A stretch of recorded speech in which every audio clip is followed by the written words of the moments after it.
triggers for the parent something about their unresolved issues from their past, then all of a sudden they're not good enough. Right, that they're not good enough, or some old pain that they haven't really dealt with gets triggered just by the baby's cry.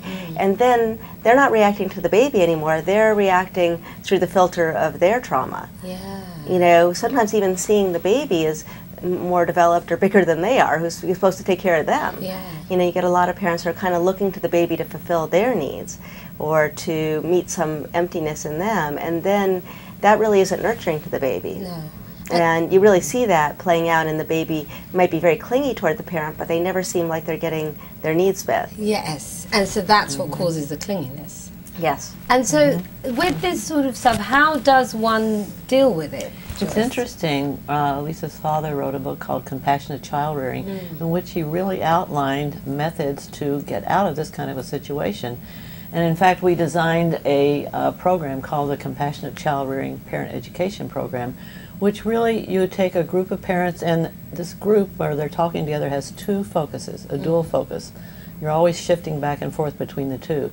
First of all, presenting or talking about any problems you might be having with your own child and how you feel you're doing in that situation, but also looking back to your own childhood and trying to recall how you were raised, both the positive aspects of your child rearing that your parents had towards you, but also the negative things that happened to you. And what we found that in talking about these past experiences, this allows the parent to regain some compassion for themselves about how they felt when they were going through that kind of trauma, small t trauma or separation experiences, and they stop blaming themselves. All children, and idealizing their parents, have the tendency to blame themselves. So they stop blaming themselves for what happened to them. They start having compassion for the way they were treated and for themselves, and that makes them have compassion now for themselves as parents.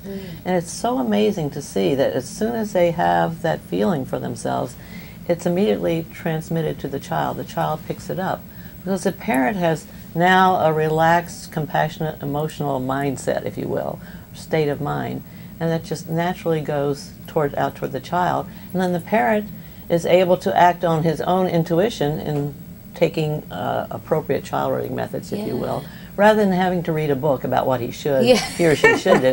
It's just Which always sort of fails. It's sort of naturally reading one of your books. Right, that's right, because if you're applying these techniques you learn, and many of them are good, I'm not putting these books down, but if you're trying to apply them on top of something that you're already disturbed about, it's going to come out like superficial, phony, or a double message to the child, which could be very destructive. And yet it's really transforming when the parent has some insight about their childhood. I think about one mother and daughter that I'm dealing with right now, and the mother's had a lot of emotional hunger toward her daughter, and it's been hard for her to see because she feels it as love. But what happens for the daughter, she feels totally like she has to focus on her mom, and her world gets very narrow. And when the daughter's feeling more free and independent, she feels more put upon, and then she starts, but when she's feeling more free and independent, she starts to look to lots of people to have, and starts having a big life. Then her mom gets nervous, sort of ropes her back in, and then her focus becomes very narrow again, and the daughter's behaviors become much more agitated. She speaks all the time and much louder, and becomes very annoying to everybody else. So in her world.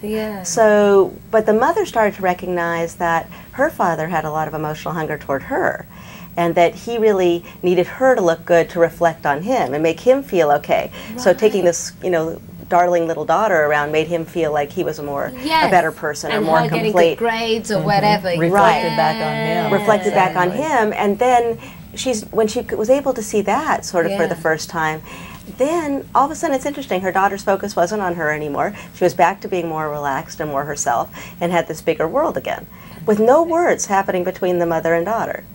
The mother had the session where she got in touch with those feelings, and the next day the daughter's behavior was very different.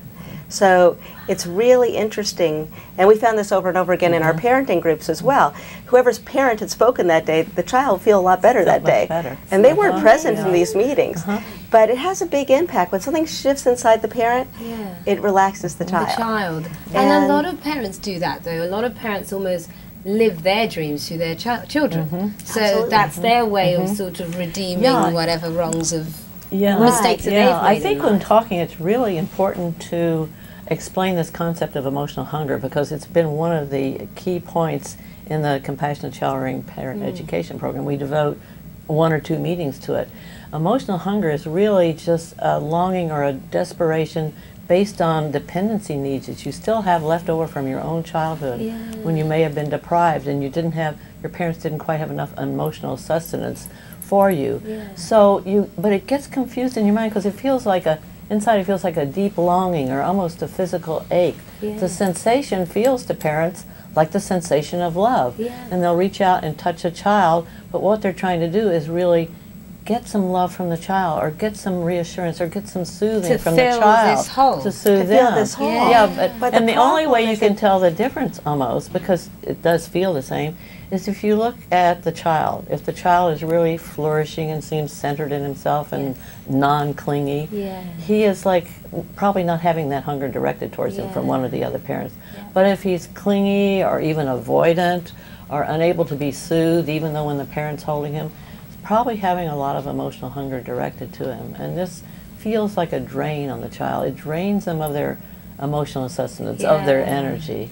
So we've tried to make a point about this in the child rearing. In fact, a lot of parents have told me that this is one of the most important things they learned, especially teenage moms, who a lot of times have children so that they can have their self-esteem, self-worth Somebody enhanced. Only for me, finally. And they dress up their children and put these little dresses on them, and several mothers who were teenagers who saw our film on this, Emotional Hunger versus Love, said that they stopped doing that to their child then. They just saw their child as a separate person and wanted the best for them instead of wanting to dress them up like a doll.